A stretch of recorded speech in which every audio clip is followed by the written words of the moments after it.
కాకినాడ జిల్లా పిఠాపురంలో వైసీపీకి మరో భారీ షాక్ తగలబోతోంది. కొంతకాలంగా అసంతృప్తిగా ఉన్న పిఠాపురం మాజీ ఎమ్మెల్యే పెండెం దొరబాబు పార్టీ సభ్యత్వానికి రాజీనామా చేయబోతున్నారు. తన తదుపరి కార్యాచరణను మరో 4 రోజుల్లో ప్రకటించబోతున్నారాయన. అయితే జనసేన దిశగా పెండెం దొరబాబు అడుగులు వేస్తారని కొందరు అంచనాలు చెబుతున్నారు. పార్టీలో సరైన గుర్తింపు, గౌరవం లేకపోవడంతోనే పెండెం దొరబాబు ఈ నిర్ణయం తీసుకున్నట్టుగా సమాచారం. తన అనుచరులతో కలిసి పెండెం దొరబాబు వైసీపీకి గుడ్ బై చెప్పబోతున్నట్టుగా సమాచారం వినిపిస్తోంది.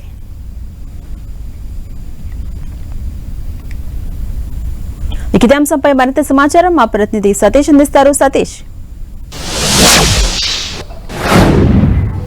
ఝాన్సీ రాణి, కాకినాడ జిల్లా పిఠాపురం నియోజకవర్గంలో రాజకీయ పరిణామాలు శరవేగంగా మారుతున్నాయి. ప్రస్తుతానికి అంటే వైసీపీ పార్టీకి భారీ షాక్ అని చెప్పాలి. మాజీ ఎమ్మెల్యేగా ఉన్న పెండెం దొరబాబు ఈ రోజు వైసీపీ పార్టీ సభ్యత్వానికి అయితే రాజీనామా చేశారు. ప్రస్తుతానికి దొరబాబు మనతో పాటు ఉన్నారు. వారిని అడుగుదాం, అసలు రాజీనామా చేయడానికి కారణాలు ఏంటి అనే అంశం తెలుసుకునే ప్రయత్నం చేద్దాం. చెప్పండి, అంటే వైసీపీ పార్టీలో గత కొన్ని సంవత్సరాల నుంచి ఉన్నారు, ఇప్పుడు పార్టీకి రాజీనామా చేయడం గల కారణాలు ఏంటి?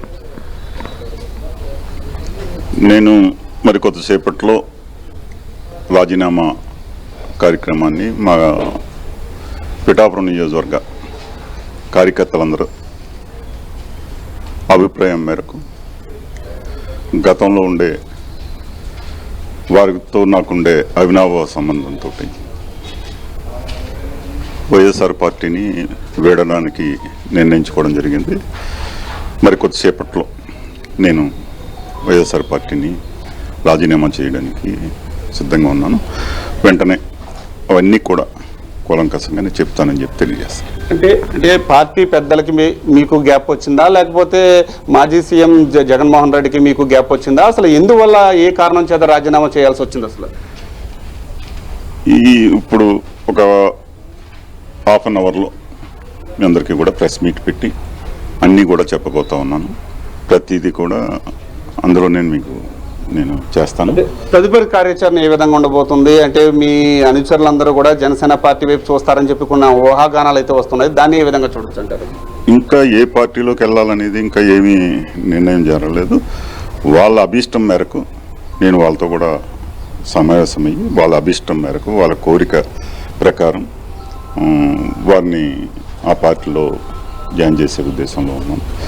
ఎవరైతే సర్పంచ్లుగా ఉన్నారో, ఎంపీటీసీలుగా ఉన్నారో, కౌన్సిలర్లుగా ఉన్నారో వారందరూ అభీష్టం మేరకే తదుపరి కార్యక్రమం త్వరలో చేస్తానని చెప్తుంది. ఇది ఝాన్సీ రాణి. అయితే ప్రస్తుతానికి అయితే మాత్రం పిఠాపురంలో రాజకీయం శరవేగంగా మారుతుంది. అయితే వైసీపీ పార్టీలో కీలకంగా ఉండి మాజీ ఎమ్మెల్యేగా చేసిన పెండెం దొరబాబు ఈ రోజు పార్టీ సభ్యత్వానికి అయితే మాత్రం మరి కాసేపట్లో రాజీనామా చేయనున్నారు. అయితే దీనికి సంబంధించి అంటే తదుపరి కూడా చూసుకుంటే కనుక ఏ విధంగా ముందుకు వెళ్ళబోతున్నారు, తన రాజకీయం ఏ విధంగా ముందుకు తీసుకెళ్లబోతున్నారు అనే అంశం అయితే మాత్రం తన కార్యకర్తలు, తన అనుచరులతో సమావేశం నిర్వహించుకుని వాళ్ళ అభిష్టం మేరకే నేను ముందుకు సాగుతానని చెప్పితే మాత్రం పెండెం దొరబాబు అయితే చెప్తున్నారు. ఏదేమైనప్పటికీ ఈ రోజు పార్టీకి అయితే మాత్రం రాజీనామా చేసి ముందుకు తన కార్యాచరణ ఏ విధంగా ఉండబోతుందని కూడా ప్రకటించే అవకాశం కూడా ఉందని కూడా మనం చెప్పుకోవచ్చు ఝాన్సీ.